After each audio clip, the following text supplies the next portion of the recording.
Почитувани сограѓани, изминативе неколку денови се од големо значење за Република Македонија. Имено, владата предводена од Социјалдемократскиот сојуз на Македонија за само една година успеа во она што владата на ВМРО-ДПМН не успеа да го направи за 10 години. Успеа да ја тргне блокадата во однос на нашите евроатлантски интеграции. Минатата недела добивме датум за започнување на преговорите со Европската Унија, а на предстојниот самит на НАТО, Република Македонија ќе добие официјална покана за членство во Алијансата.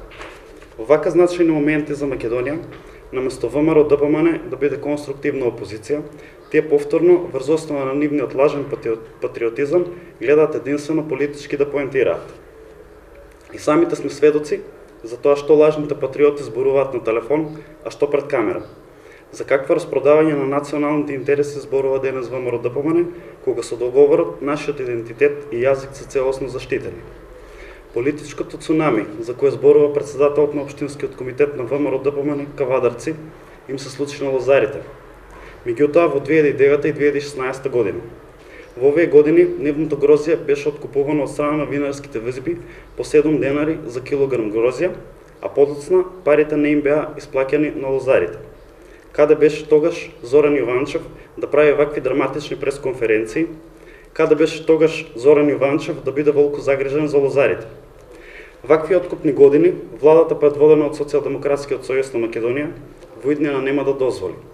Имено во програмата на владата е превземена обврска да се спроведе интервентен откуп на грозјето, доколку повторно се појават проблеми со откупот. Оваа мерка веќе се спроведува од страна на владата во однос на доматите и за сега истата дава резултат. ВМРО-ДПМН лаже кога вели дека паричните средства за штетите од временските непогоди не се исплаќаат. Во текот на вчерашниот ден, министерот за земјоделие потврди дека 89 милиони денари по овој основ им се исплатени на земјоделците. Со мерките на владата, трудот на земјоделците ќе биде соодветно вреднован.